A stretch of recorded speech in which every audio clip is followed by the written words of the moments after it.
Hello friends, welcome to our YouTube channel teaching exam overload. दोस्तों, आज के session के अंतर्गत जैसा कि हमने आपको वादा किया था कि एसएसटी का सिलेबस जिस भी टीजीटी और पीजीटी के सिलेबस में आता है, चाहे वो DSSB हो जाए, चाहे वो यूपी टीजीटी हो जाए, यूपी पीजीटी हो जाए, या फिर और भी जो बीपीएससी के एग्ज़ाम्स होते हैं, केवीएस के एग्ज़ाम्स होते हैं, तो चाहे जहाँ एसएसटी का जो सिलेबस आता है उसकी कंबाइंड क्लासेस हम चला रहे थे, जिसमें हमने पहली क्लास इंट्रोडक्शन क्लास, इतिहास का परिचय क्लास हो गई थी।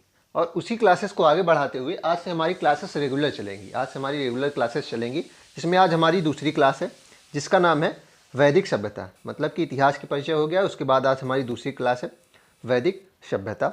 वैदिक सभ्यता पढ़ लेंगे। इसके बाद हम क्या करेंगे, हमारा एक टॉपिक छूट रहा है, हमने उसकी पीपीटी तैयार नहीं कर पाए थे, इसलिए छूट रहा है, इसलिए हम वैदिक सभ्यता पढ़ लेंगे। फिर सिंधु घाटी सभ्यता पढ़ेंगे। नियम से सिंधु घाटी सभ्यता पहले पढ़नी चाहिए थी, लेकिन हम वैदिक सभ्यता पढ़ने के बाद उसको पढ़ लेंगे।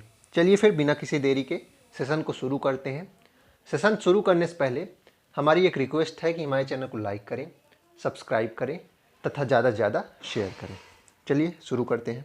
तो वैदिक काल, जिसे आर्यकालीन सभ्यता भी कहते हैं, देखते हैं उसमें पहला पॉइंट क्या है। तो आर्यकालीन सभ्यता में आर्य शब्द का अर्थ क्या होता है। पहली बात तो यही है कि आर्य शब्द का अर्थ क्या होता था, श्रेष्ठ, उदात्त, अभिजात, कुलीन, उत्कृष्ट या स्वतंत्र। मतलब आर्य शब्द के विभिन्न अर्थ थे। श्रेष्ठ मतलब जो ऊपर हो, उदात्त, अभिजात मतलब कि जो उच्च वर्ग से आता हो, कुलीन हो, अच्छे वर्ग से आता हो, उत्कृष्ट हो, या फिर स्वतंत्र हो। ध्यान रखिएगा, आर्य शब्द का अर्थ ये सब चार चीज़ें होती हैं।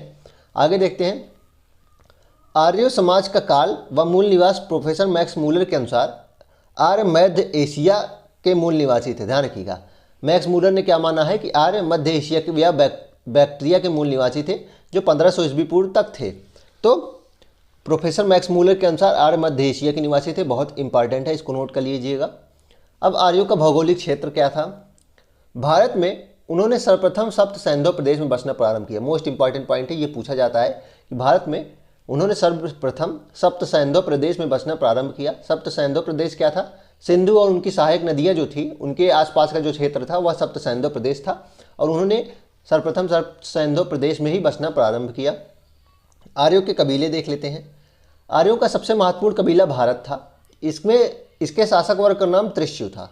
तो इसके शासक वर्ग का नाम क्या था, त्रिशु था। ऋग्वेद में आर्यों के जिन 5 कबीले का उल्लेख है उनमें पुरु, यदु, तुर्वश, अनु और दुद्ध प्रमुख थे। ध्यान रखिएगा, ऋग्वेद में कितने आर्यों के कबीलों का उल्लेख है, तो 5 है। वे कौन से हैं, पुरु, यदु, तुर्वश, अनु और दुद्ध हैं, ये प्रमुख हैं।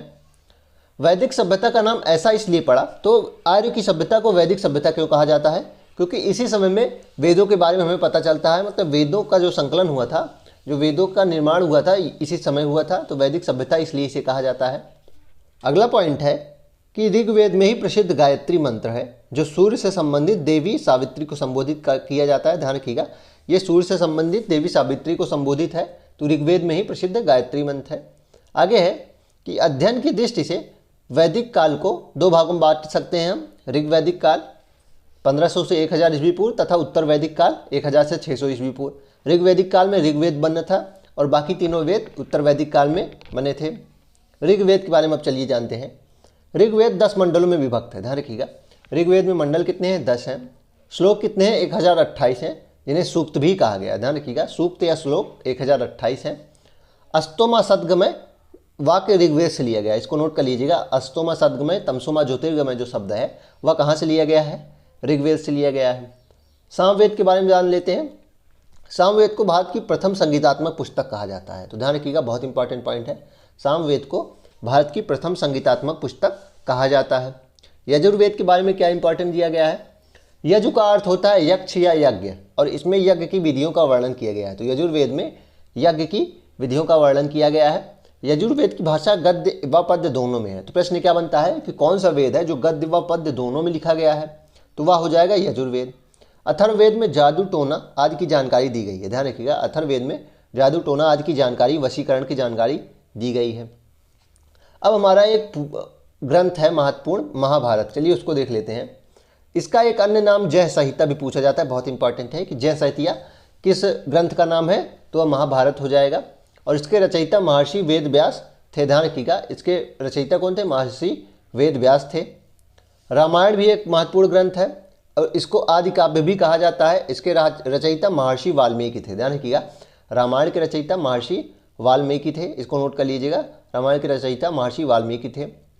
अब इसमें राजनीतिक जीवन दिया गया है किसका? आर्यों का। आर्यों का राजनीतिक जीवन देख लेते हैं। समाज पितृसत्तात्मक था। इससे पहले वाली क्लास में आपने देखा था कि सिंधु घाटी सभ्यता में समाज कैसा था? मात्र सत्तात्मक था। लेकिन अब सत्ता किसके हाथों में आ गई थी? पितृसत्तात्मक हो गया था, मतलब पिता के हाथों में परिवार की सत्ता होने लगी थी। और इसमें सबसे पहले क्या होते थे? सबसे पहले जन होते थे, फिर विष होते थे, फिर ग्राम होते थे, फिर कुल होते थे। ध्यान रखिएगा, कुल से ग्राम, ग्राम से विष, विष से जनपति होते थे। इसमें ध्यान रखिएगा, कुल होते थे, फिर ग्राम, फिर विष, फिर जन होते थे। आगे देखते हैं। आगे दिया गया है कि ऋग्वेद में सभा, समिति तथा गण जैसे अनेक कबीलाई परिषदों का उल्लेख मिलता है। तो मतलब कई परिषदों का भी गठन हुआ था और ऋग्वेद में उल्लेख मिलता है। सभा, समिति और गण जैसे अनेक कबीलाई परिषदों का उल्लेख मिलता है। महिलाएं भी राजनीति में भाग लेती थी। तो ऋग्वेद के समय तक महिलाएं भी राजनीति में भाग लेती थी। और उस समय कर दो प्रकार से लिया जाता था। ऋग्वेद समय में कर दो प्रकार से लिया जाता था। बलि जो स्वेच्छा से दिए गए उपहार होता था तथा भोग जो होता था अपने हिस्से का कुछ भाग होता था। तो कर दो प्रकार से लिया जाता था। बलि जो स्वेच्छा से दिया जाता था और भोग जो होता था वो अपने हिस्से का कुछ भाग होता था। सामाजिक जीवन कैसे था ऋग्वैदिक काल का? हालांकि ऋग्वैदिक काल समाज सत्तात्मक था, लेकिन इस काल में महिलाओं को यथोचित सम्मान प्राप्त था, मतलब महिलाओं को भी सम्मान प्राप्त होता था। ऋग्वेद के 10वें मंडल में वर्णित पुरुष सूक्त में विराट द्वारा 4 वर्णों की उत्पत्ति का वर्णन मिलता है। तो ब्राह्मण, वैश्य, शूद्र, क्षत्रिय, ये 4 जो है वर्ण, इसका उल्लेख कहाँ मिलता है? ऋग्वेद के 10वें मंडल के पुरुष सूक्त में मिलता है। बहुत इंपॉर्टेंट है। विवाह, समाज में बाल विवाह तथा सती प्रथा जैसी कुरीतियाँ नहीं थी। तो उस समय बाल विवाह और सती प्रथा जैसी कुरीतियाँ नहीं थी। दीर्घकाल तक अविवाहित रहने वाली कन्या को अमाजू कहा जाता था। तो जो अविवाहित कन्या होती थी, जो बहुत समय तक अविवाहित रहती थी, उन्हें अमाजू कहा जाता था। बहुत इंपॉर्टेंट है। पुनर्विवाह व विधवा विवाह का भी प्रचलन नहीं था। तो पुनर्विवाह और विधवा विवाह भी नहीं होता था। आगे देख लेते हैं ऋग्वैदिक काल। मतलब वैदिक काल यहाँ होगा। वैदिक काल को ऋग्वैदिक काल में बांटते हैं 1500 से 1000 ईस्वी पूर्व। इसमें 10 मंडल ऋग्वेद में आते हैं। पुरुष सूक्त भी उसमें है 10वां मंडल। वर्ण शब्द का उल्लेख इसी में मिलता है 10वें मंडल में ही, जिसका अर्थ क्या है? काम के आधार पर विभाजन हुआ था। किसका? जातियों का विभाजन काम के आधार पर हुआ था। और एक इंपॉर्टेंट पॉइंट है इसमें ऋग्वेद में कि गाय को पूज्य माना गया था और इसे अघन्य कहा जाता था, मतलब कि जिसको मारा नहीं जा सकता, इसे अघन्य कहा जाता था। इंपॉर्टेंट है, ये सब चीज़ें ऋग्वेद में दी गई हैं। उत्तर वैदिक काल 1000 से 600 ईस्वी पूर्व था। बाकी जो 3 वेद थे, साम, यजुर और अथर्व, इस काल में बने थे। और इसमें वर्ण जो बन गया जन्म के आधार पर बन गया, मतलब ब्राह्मण का बेटा ब्राह्मण, क्षत्रिय का बेटा क्षत्रिय, वैश्य का बेटा वैश्य और शूद्र का बेटा शूद्र। तो ऋग्वैदिक काल में ये चीज़ें थी। अब देख लेते हैं आर्थिक जीवन। ऋग्वैदिक कालीन अर्थव्यवस्था कृषि व पशुपालन पर आधारित थी। तो अर्थव्यवस्था में कृषि व पशुपालन प्रमुख था।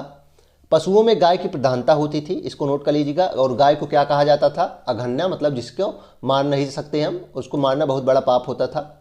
इस काल की मुख्य फसल क्या थी? जौ और गेहूं थी। ध्यान रखिएगा, पहला प्रायोरिटी किसको देंगे? जौ को देंगे। इस काल की प्रमुख फसल कौन सी है? जौ है। और सेकेंड ऑप्शन गेहूं हो जाएगा।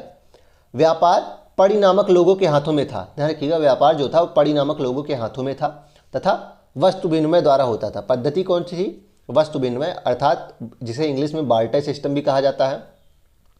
घोड़ा आर्य समाज का अति उपयोगी पशु था। ध्यान रखिएगा, घोड़ा जो आर्य समाज का अति उपयोगी यानी सबसे प्रिय पशु था। धार्मिक जीवन देख लेते हैं। ऋग्वेद में सबसे महत्वपूर्ण देवता इंद्र को कहा जाता था, माना जाता था। दूसरे प्रमुख देवता अग्नि थे और तीसरे प्रमुख देवता सोम थे, जिन्हें पुरंदर भी कहा जाता था। मतलब सोम एक पेय पदार्थ के रूप में माना जाता था और उन्हें देवता के रूप में भी वर्णित किया गया है। तो ऋग्वेद में सबसे प्रमुख देवता इंद्र है, दूसरे प्रमुख देवता अग्नि है और तीसरे सोम देवता हैं, जिन्हें पुरंदर भी कहा गया है। सत्य के देवता वरुण थे। इंपॉर्टेंट है, सत्य के देवता वरुण थे, इसको नोट कर लीजिएगा। सत्य के देवता वरुण थे। अब उत्तर वैदिक काल में देख लेते हैं। इस काल में लोहे के प्रयोग ने सामाजिक आर्थिक क्रांति पैदा कर दी थी। इस ध्यान रखिएगा, इस काल में लोहे के प्रयोग ने सामाजिक व आर्थिक क्रांति पैदा कर दी थी। राजनीतिक जीवन देख लेते हैं। राष्ट्र शब्द जो प्रदेश को सूचक है, पहली बार इस काल में प्रकट हुआ। ध्यान रखिएगा, जो राष्ट्र शब्द है सबसे पहले किस काल में पैदा हुआ? तो उत्तर वैदिक काल में ही वह प्रकट हुआ था। राष्ट्र शब्द का उल्लेख मिलता है उत्तर वैदिक काल में ही। उत्तर वैदिक काल में राजतंत्रात्मक व्यवस्था स्थापित थी, मतलब राजतंत्र था, राजा का बेटा राजा ही होगा। इस काल में राजा का पद वंशानुगत हो गया था। ध्यान रखिएगा, वही बात आगे है। अब राजा यज्ञ करने लगे, जिनमें मुख्य है अश्वमेघ यज्ञ, राजसूय यज्ञ और वाजपेयी यज्ञ। तो राजा यज्ञ करने लगे थे। कर को भाग कहा जाता था, जो उपज का 1/6 लेते थे। बहुत इंपॉर्टेंट है, इसको नोट कर लीजिएगा। कर को भाग कहा जाने लगा और जो उपज का क्या होता था, 1/6 होता था। गोत्र की संकल्पना यहीं से आई। तो गोत्र आदि जो है उसकी संकल्पना यहीं से आई। और याज्ञवल्क्य जी ने 4 आश्रम बताए थे। पहला ब्रह्मचर्य, जो 0 से 25 साल तक होता था। फिर गृहस्थ आश्रम आता था, मतलब फिर व्यक्ति गृहस्थ आश्रम में जाता था 25 से 50 वर्ष में। वानप्रस्थ में मतलब क्या था, संन्यास की ओर अग्रसर हो जाता था 50 से 75, और संन्यास 75 से 100 होता था। तो याज्ञवल्क्य जी ने 4 आश्रम बताए थे, इसको ध्यान रखिएगा। राज्यों का उदय व राज्य बनाने की प्रक्रिया, अगली हेडिंग है हमारी, इसको देख लेते हैं। अश्वमेघ यज्ञ करने वाला राजा बहुत शक्तिशाली माना जाता था। ध्यान रखिएगा, जो अश्वमेघ करने वाला राजा होता था वह बहुत शक्तिशाली माना जाता था। और युद्ध क्षेत्र में राजा का सारथी ही उसका सहचर होता था। ध्यान रखिएगा, युद्ध क्षेत्र में राजा का सारथी ही उसका सहचर होता था।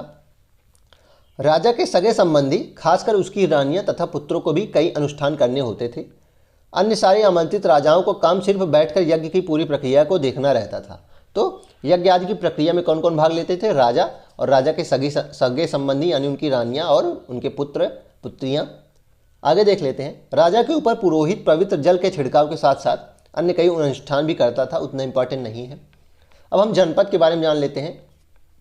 महायज्ञों को करने वाले राजा अब केवल जन के राजा ना होकर महाजनपदों के राजा माने जाने लगे। तो जो महायज्ञ करने लगे, अश्वमेघ यज्ञ आदि करने लगे, वे अब जन के राजा नहीं थे, जनपति नहीं कहलाते थे, अब वे महाजनपदों के राजा माने जाने लगे। लोग मिट्टी के बर्तन भी बनाते थे। इस समय लोग मिट्टी के बर्तन भी बनाते थे, जिन्हें धूसर लाल रंग के बर्तन कहा जाता था। ध्यान रखिए, एनसीईआरटी में दिया गया है, धूसर और लाल रंग के होते थे, इसलिए इनका नाम क्या था, धूसर लाल रंग के पात्र कहा जाता था। इन पुरास्थलों में कुछ विशेष प्रकार के बर्तन मिले हैं, जिन्हें चित्रित धूसर पात्र के रूप में जाना जाता है। बिल्कुल ये इंपॉर्टेंट है, इसको भी नोट कर लीजिएगा। अब महाजनपद के बारे में देख लेते हैं। आज से लगभग 2500 साल पहले कुछ जनपद अधिक महत्वपूर्ण हो गए तथा इन्हें महाजनपद कहा जाने लगा। इनकी संख्या कितनी मानी गई, 16। ध्यान रखिएगा, इनकी संख्या कितनी है, 16 है। राजाओं द्वारा समय समय पर लाए गए उपहारों पर निर्भर न रहकर अब नियमित रूप से कर वसूलने लगे थे। तो महाजनपद में क्या होने लगा कि उपहार न लेके नियमित रूप से लगातार, मतलब एक समय समय पे कर वसूलने जाने लगा था। अब कर जो था वह नियमित हो गया था। सिपाहियों को नियमित रूप से वेतन भी मिलने लगा था। कुछ भुगतान संभवतः आहत सिक्के के रूप में भी होता था। ध्यान रखिएगा, सिपाहियों को भी नियमित रूप से वेतन मिलने लगा था। आहत सिक्के क्या थे, आहत सिक्के क्या थे, सबसे पुराने सिक्के होते थे। आहत सिक्के थे जो करीब 500 साल चले। चांदी या सोने के सिक्कों पर विभिन्न आकृतियों को आहत करके, मतलब चोट पहुंचा के, मतलब आप देख लीजिए, चांदी या सोने के सिक्के नर्म तो होते ही हैं, उस पर आप किसी भी चीज़ से चोट पहुंचाएंगे तो उस चोट का निशान पड़ जाएगा, इसलिए उसे आहत सिक्के कहा गया। क्योंकि आहत अर्थात चोट करके उसमें चिन्हित कर दिया जाता था और इन्हें ही आहत सिक्का कहा गया।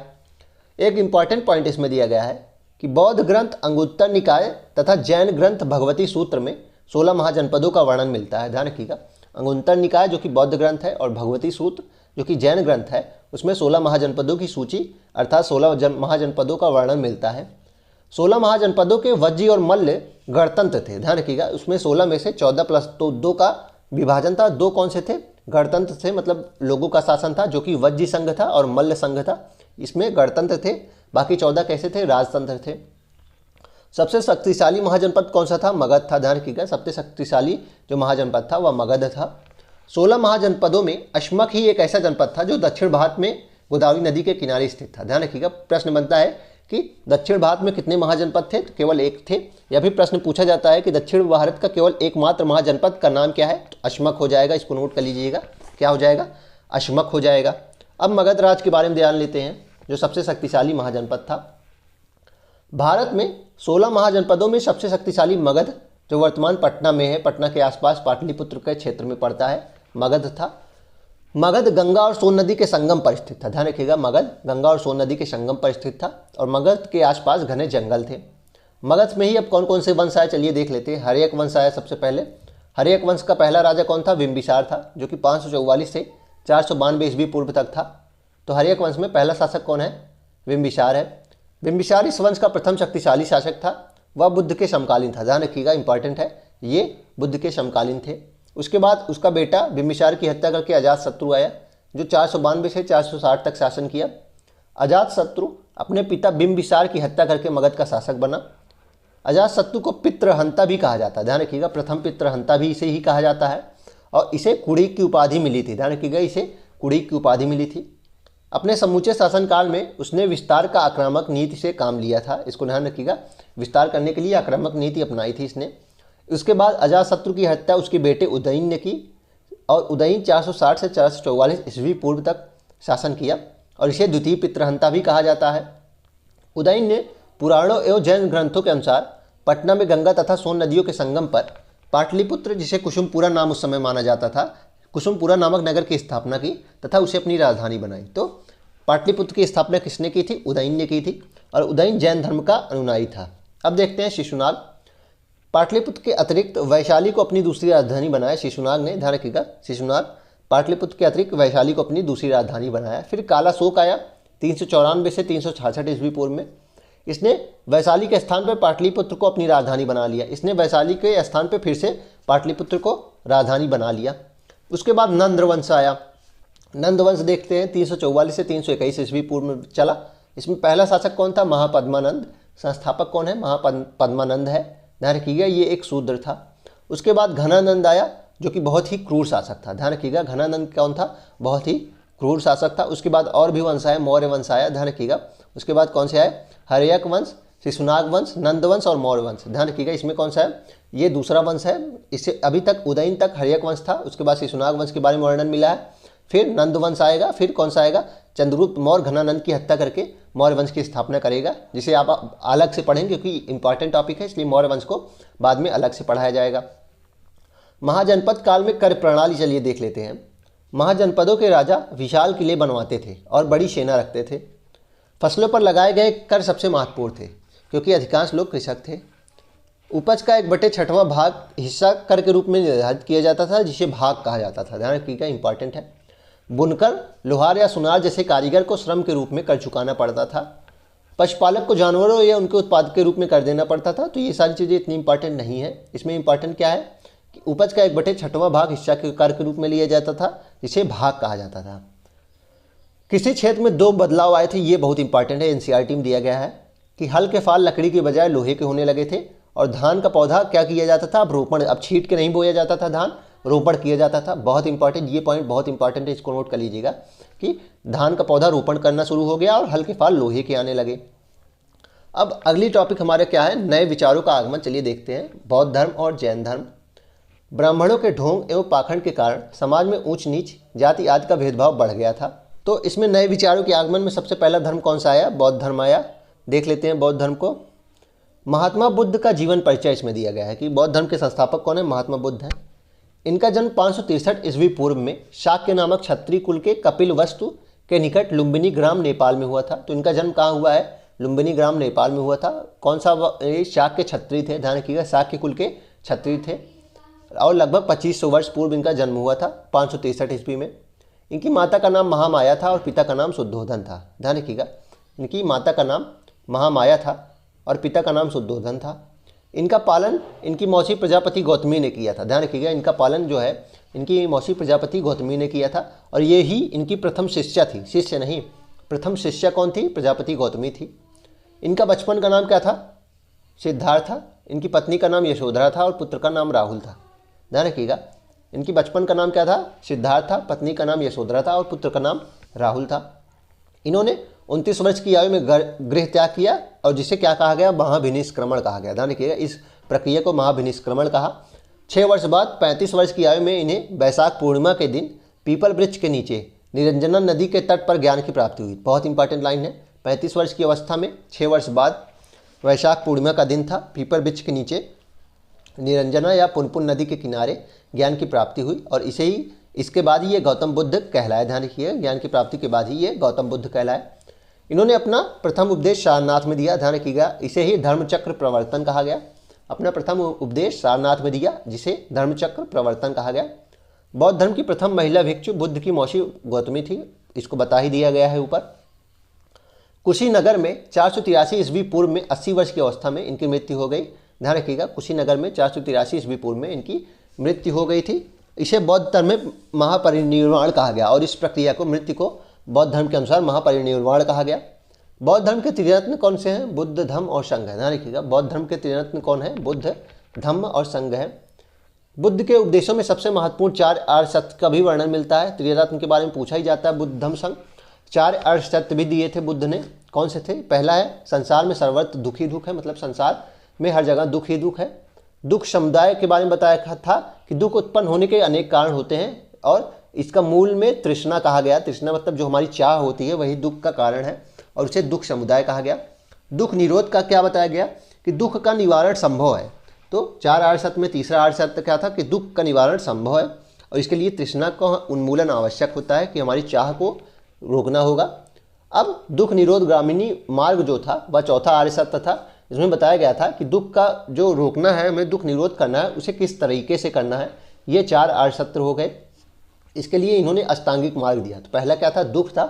दूसरा दुख समुदाय मतलब दुख होने का कारण। तीसरा दुख निरोध मतलब दुख को हम रोक सकते हैं। चौथा था दुख को हम कैसे रोक सकते हैं, तो उसके लिए अष्टांगिक मार्ग दिया। ये 4 आर्य सत्य महात्मा बुद्ध ने दिए। महात्मा बुद्ध की शिक्षाओं की भाषा क्या थी? पाली थी। ध्यान रखिएगा, इनकी जो शिक्षा देने की वो भाषा थी वह पाली थी। इनके ग्रंथ भी पाली भाषा में लिखे गए हैं। बौद्ध धर्म मूलतः अनीश्वरवादी था और ये अनीश्वरवादी थे।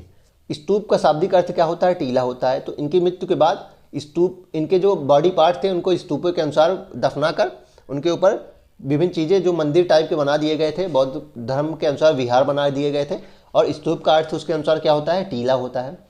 अब जैन धर्म के बारे में देख लेते हैं। जैन धर्म में 24 तीर्थंकर हुए। इसके संस्थापक व प्रथम तीर्थंकर ऋषभदेव थे। ध्यान रखिएगा, प्रथम तीर्थंकर व संस्थापक ऋषभदेव थे।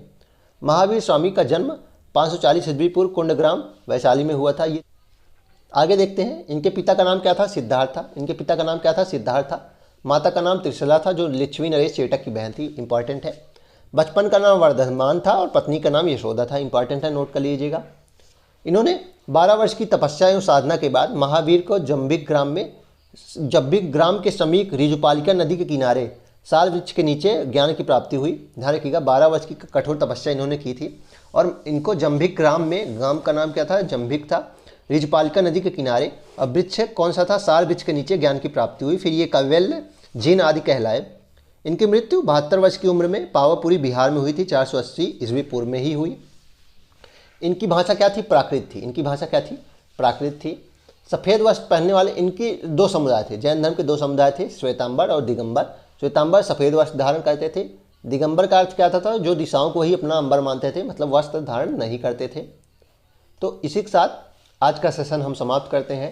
आशा करता हूँ कि आपको यह सेशन पसंद आया होगा। अगर आप इसी तरह के अन्य सेशन भी देखना चाहते हैं तो हमारे YouTube चैनल को लाइक करें, सब्सक्राइब करें तथा ज़्यादा से ज़्यादा शेयर करें। साथ ही अगर आप इसकी PDF प्राप्त करना चाहते हैं तो हमारे टेलीग्राम चैनल का लिंक डिस्क्रिप्शन बॉक्स में है, आप उसको ज्वाइन कर लीजिए। आपको सारी PDF वहीं मिलेंगी। चलिए फिर, धन्यवाद।